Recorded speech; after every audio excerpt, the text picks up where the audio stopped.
London News and Narry Warren, you've just seen what's happening in the state. Thanks to our wonderful Labour Party, they've decided to change over 6,000 names of your local suburbs, and you have no say whatsoever. For those of you who don't know, my name's Michael. I'm the head petitioner. I've raised my family in the Berwick Springs estate and lived here about 20 years. I want to thank Brad Batten, the member of Berwick, Anne-Marie Hermans, the member of the Legislative Council, the South East Retro Region. We have Monique Davis here tonight, who's going to talk about a little bit of the history of the Springs Farm. A lot of people don't know about the Springs Farm. I also want to thank all the community and all the volunteers on Saturday handing out pamphlets, 34 degrees of heat. This has all happened very quickly, as you are aware. I have spoken to a lot of people over the last few days. 200, 300, 400 people, I don't know. A lot of people expressing anger, expressing frustration, and I share those emotions with you.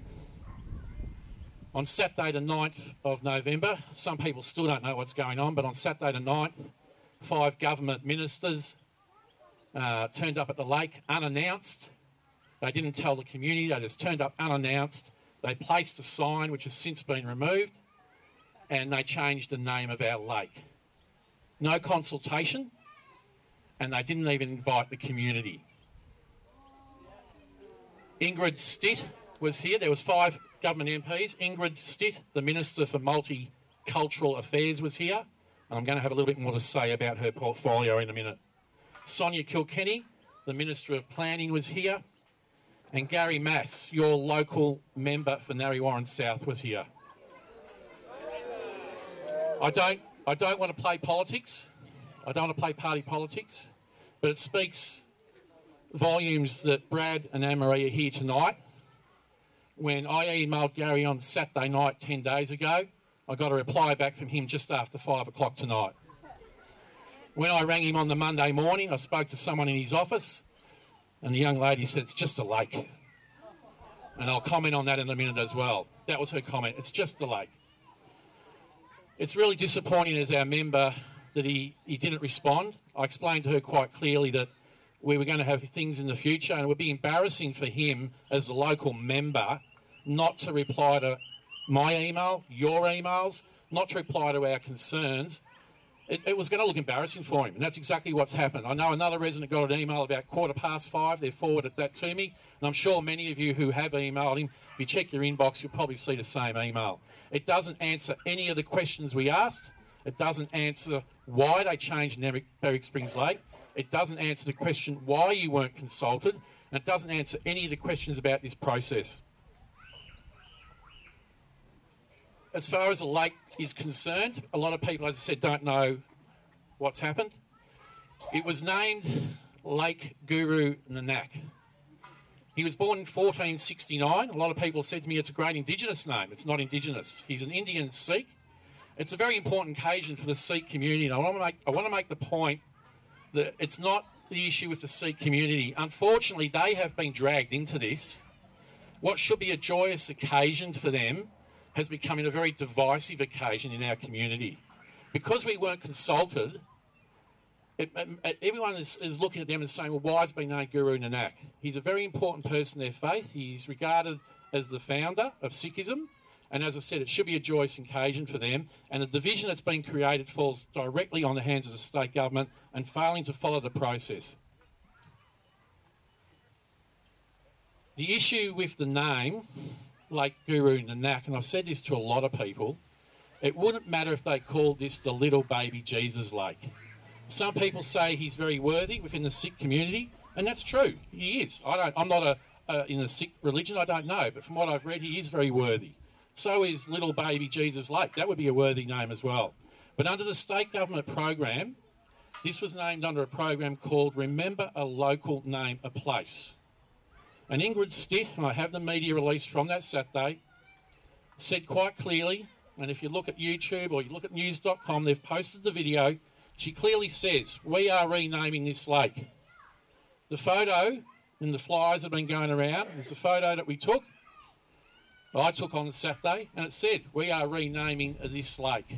So the state government is trying to backtrack, they're trying to backpedal and say it's not about a local, it's not about someone that celebrated their birthday 555 years ago on Friday. It's not about that.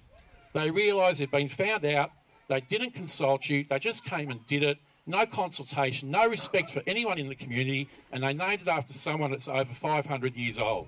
It's hardly a local, as is if they named it Little Baby Jesus Lake. He wasn't a local either.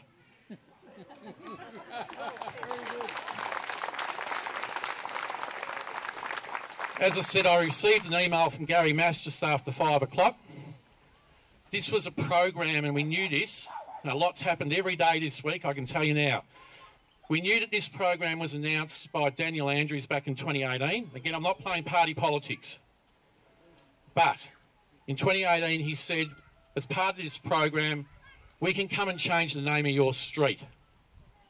And there's 6,000 places across Victoria that might have a name change. So this is the precedent. We are the first. And that's why there's so much attention here.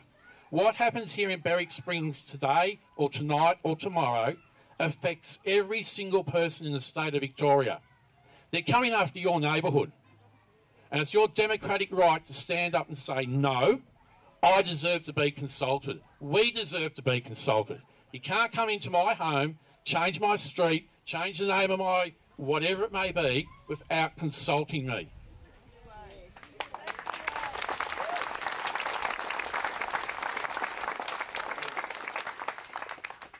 I'd like to say we are also a very diverse.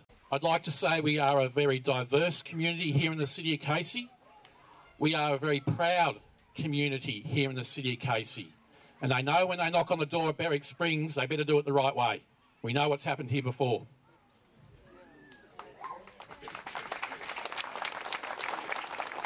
As I said before, this is Victoria-wide. I said on 3AW on Monday, Tom, your listeners need to understand this is a Victorian statewide program. Don't underestimate what they're going to try and do here. I'm calling on all Victorians tonight, and I know some of you have travelled from a long way away, and I thank you for doing that. At Berwick Springs, we're proud and we will take on this fight, whatever it takes. We'll do this in the name of Victoria, and I call on everyone to stand up for democracy and to stand up for your democratic rights, because this is coming to your neighbourhood.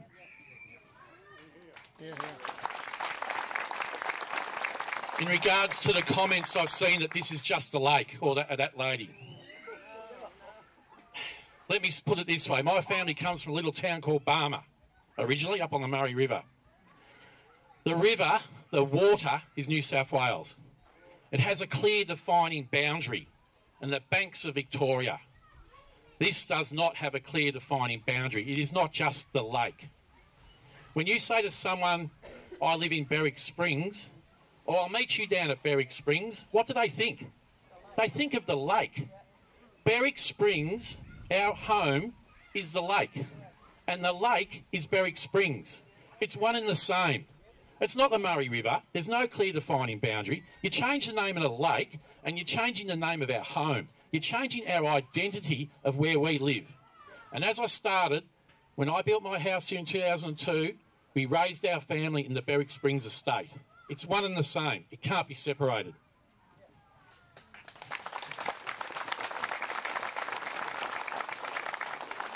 I would like to mention also that there's been another petition start to circulate in the last couple of days. Fine, anyone can have a petition. Anyone under our democracy, your right to comment, say whatever you like, within reason. And I do ask you to be respectful. If you've made any comments about the Sikh community, I do ask you to please be respectful. Go back and have a look at what you've commented. It's not about them, it's about the how this was done. As far as that petition is concerned, no, it's factually incorrect. In the first paragraph, it says that this was not part of a renaming. The sign said, we are renaming this lake. Ingrid Stitt verbally said, I quote, we are renaming this lake from evermore. From this day onwards, it will be known as Guru Nanak. The Melbourne Water emails state that this is a process by the state government under Remember a Local Name a Place. The Casey Council, who was consulted on this but didn't want to do the consultation because it's not their asset to do, it was Melbourne Water's responsibility, the state government's responsibility, Casey Council's also said This was part of a state government program called Remember a Local, Name a Place. The state government is trying to backtrack.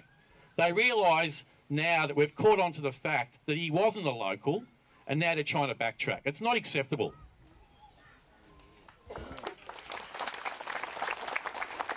The other thing I want to say about Ingrid Stitt, she is the Minister for Multicultural Affairs, I believe, Brad. I might be a simple man, but I tell you what, multicultural affairs means to me multi-cultures. The Sikh community, and again, no offence to the Sikh community, anyone that's here today, I want to make that really clear, but they represent 4% of the city of Casey, I think, and I think it's even less in Dandenong, about 3%. As a multicultural minister, what about the other 96% of the community? What about all the other community groups that live in our area?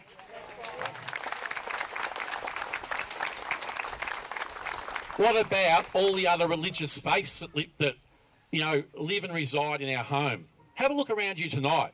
As I said, this is a proud community, a diverse community. It's a great community. I meet a lot of people when I'm walking the dog. I say hello to my neighbours who come from all around the world, and if they're here tonight, they know who I am. And it is really disappointing, and it is offensive for the multicultural minister that's her portfolio, to discriminate and segregate against people in our community. And for that reason tonight, I publicly call for her resignation. As Minister for Multicultural Affairs, she should resign.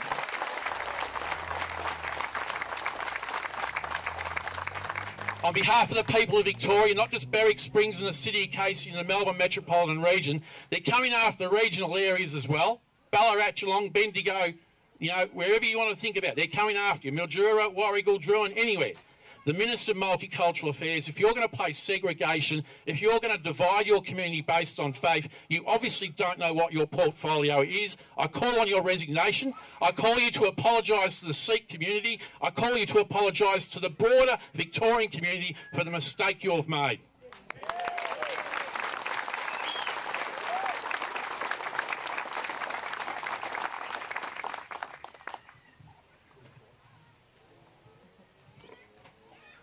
I'll just finish up here now, but I just want to say we did have a petition that we will be submitting to Council, and that is going to ask for us to be consulted on the signage.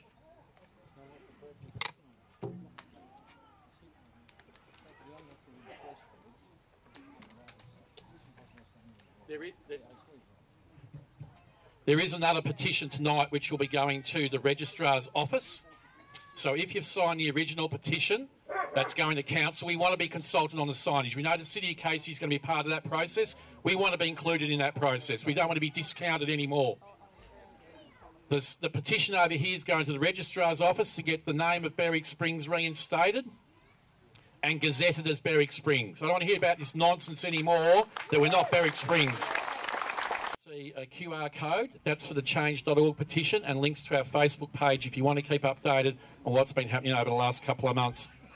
A final message for Gary Mass. I just want to say thank you, Gary, for the lovely calendar I got in the mail today in my letterbox. When you get home, you'll all have one, I'm sure.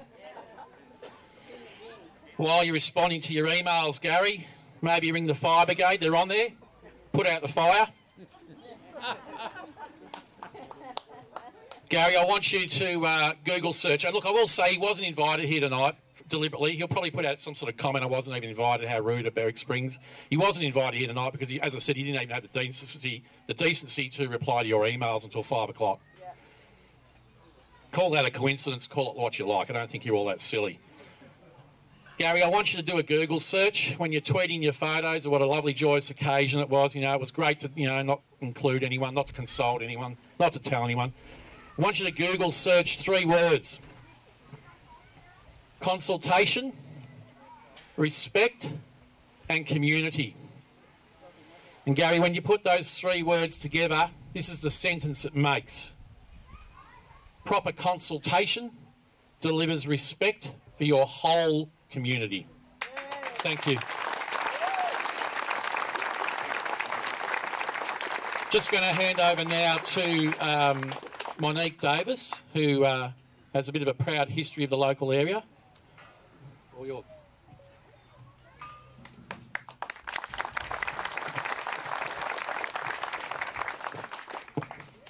Good evening, everybody. I'm Monique, and my parents, Roger and Claire Davis. I'm Monique, and my parents, Roger and Claire Davis, purchased 80 acres of this land in 1972 from the Greaves family. This was a piece of the original property called the Springs. I lived here all my life, and my family used this land for cattle farming, a large commercial peach orchard, and raised 4 daughters. We subdivided our land into the Kimberley Downs estate and built our own lake and playground on our low-lying land, which immediately adjoins the Berwick Springs Lake. We were always happy to adopt the name for our lake as part of the Berwick Springs Lake system. I remain a resident of the estate and enjoy walking around the lake and the lifestyle that we have been able to give the community.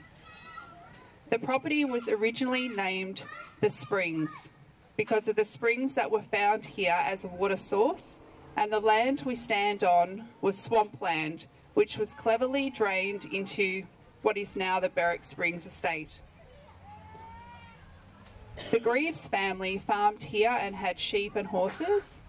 The property was used by the local hunt club for competitions and activities. The family contributed enormously to the community. The Springs was a landmark property written about in the history of Berwick. It was a property that gave many farmers the opportunity to establish various types of farming, such as sheep, cattle, orchard and market gardens, as well as the huge equestrian community establishing breeding stables. To me, the name Berwick Springs Lake acknowledges the history of the property and the pioneers of the land. I think it is important to keep our heritage and to carry it forward into new generations. I have photos of our original farm and a lifestyle of memories growing up here on this land. History is important, and I believe names should not be changed. This is not meant in disrespect to the Sikh community. It is the legal process and the disregard for history of Berwick Springs that is being questioned. I will be happy to continue to support Brad Batten and the Berwick Springs community in the fight to keep this name and to honour and respect our local history.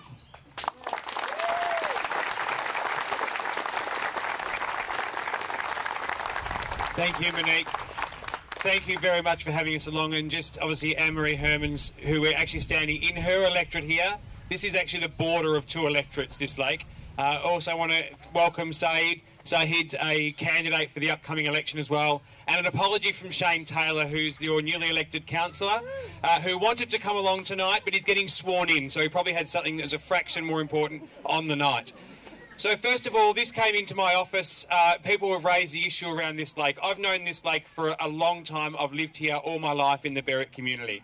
When it was raised with me, the first thing that went across my mind is I know as soon as I say something, there's going to be an element of the community and they're going to go against what I think. First and foremost, the Sikh community do an amazing job. If anyone in here is in the fire services, if you go out and volunteer on those campaign fires, the first truck to turn up is the Sikh truck with food to help you. The first grouping officer to help you is the Sikh community. They have done it for a lifetime. However, when we are renaming government assets, it is my personal view that we should not be renaming them after any religion. It is just divisive. It will create issues. As you understand, in public life, we also have to have very thick skin, because sometimes people are going to throw rocks at us pretty hard. I'm going to stand up for this one because I thoroughly believe that by naming this lake to a name or using the words renaming it is just factually incorrect. We want to acknowledge all those communities that help out. But I want to give you an example of what, not this lake, but what we should be using when we're renaming areas. Anyone who's from the officer community who's travelled down here today, the Rob Porter Recreation Reserve. That took a process of consultation through the community, nearly 3 years to get that named. Rob Porter, for 55 years, mowed that lawn, did the white lines, was there at 2 in the morning to make sure kids could play cricket or footy any time of year. He did so much work on it. He rebuilt the social rooms. 36 years later, his wife found the invoice they never sent to the council to get reimbursement for what they did. That is what we should be doing to rename our lakes and our facilities after. And I said in town this week, I don't think, and I know Michael said it very elegant before, having a Jesus lake or a God lake. But tell me, I would be more than happy to have a Father Bob Lake who did so much in our community out in the West and name something after a genuine hero in our community. That's what we should be doing.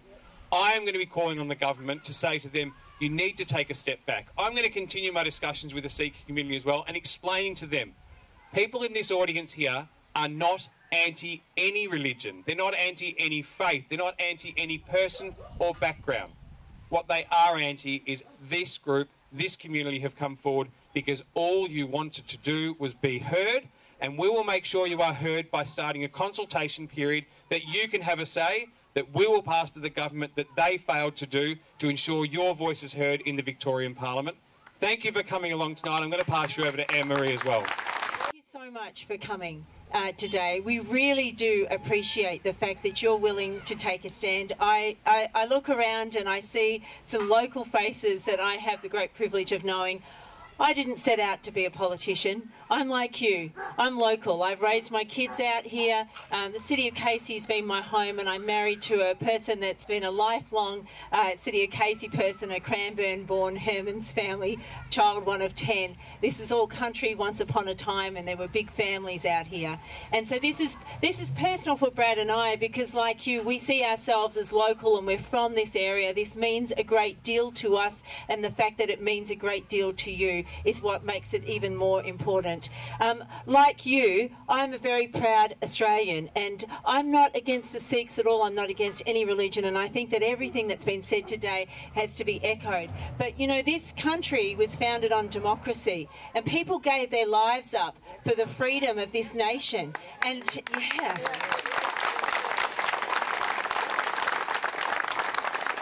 And normally, as Australians, we are very laid back, and we're happy to just get alongside. Doesn't matter what your religion is, doesn't matter what your race is, just get on that with our lives, look after our families, and do the best that we can to make it a great nation.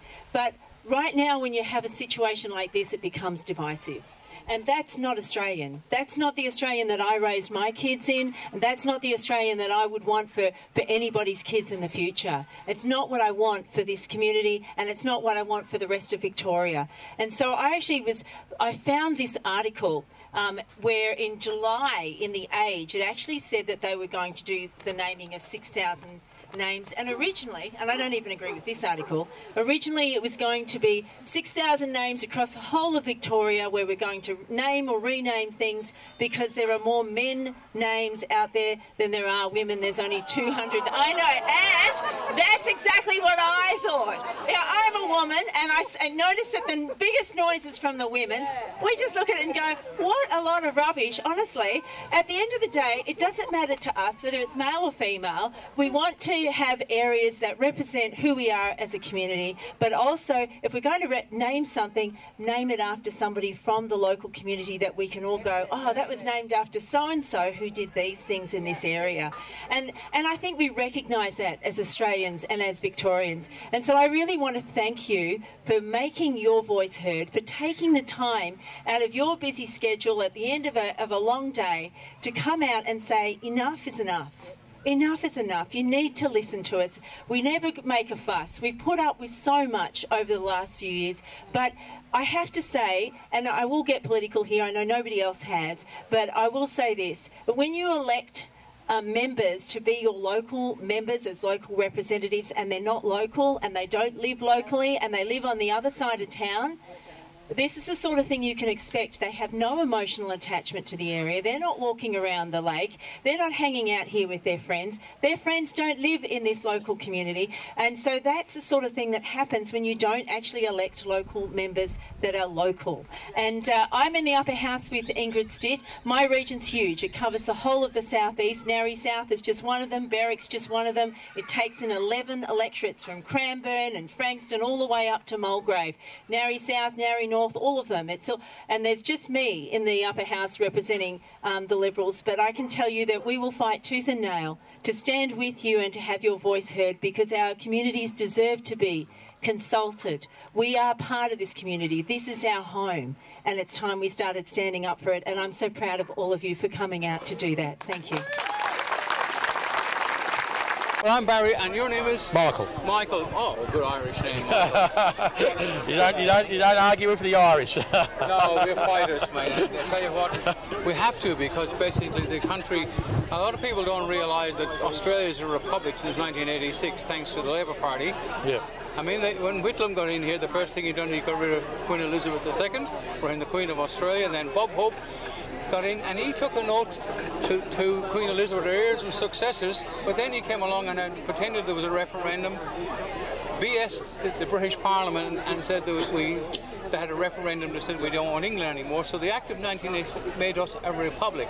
Right, I'm not aware of that. Yeah, well, if you look up YouTube, the Act of 1986, everything's been removed. They changed the Queen, they stopped the High Court, you can't go to the Privy Council in England, so everything has changed. We've been a republic since 1986, and they've kept it a secret. And that's why they can. By the way, there's no government anymore. They're all private corporations. Right. I'm an ex-cop, a private corporation. The courts, private corporations. So the whole thing is BS. Now, the petition which you're getting going is fantastic, but a petition is only as good as its first page. It has no legal or lawful standing. The only way back is through common law, and that's to indict that woman who came out here. And what's her name again? Well, there were several members of Parliament. Ingrid Stitt, yeah, who's well, a bit of in her private capacity multicultural affairs. As a woman, well, then you put her before a grand jury. Well, she doesn't go before the grand jury and make a decision whether she's broken the law. Well, she has, because of fraud. There's been a whole lot of crimes committed, masquerading as an officer of the Crown. Then it goes before the High Court, a jury of 12, and then she's either convicted or not convicted, and from there on then our paperwork goes to The Hague, because we're under the Foreign Judgment Act, because that's a common law court as well. So things are going to change, and since our friend in America has got in, everything has changed, and we're fighting back. And people are doing it here tonight. This is a good time. But you'll have to do a lot more than have petitions to put these people asleep, because they'll do it anyway. Yep. But anyway, good to meet you anyway, and there was a good turnout. No worries, thanks, Barry. Okay. As long as the community's voice is heard, and as long as people get consulted, I'll be happy. And that's what this is all about today. The whole community, not just a section of the community, needs to be consulted on issues that affect them directly. We've got to make a stand. These people have got to stand down. Yep. Nice talking to you. Right, Thanks very much. Thank you very bye. much. Thank you. Bye.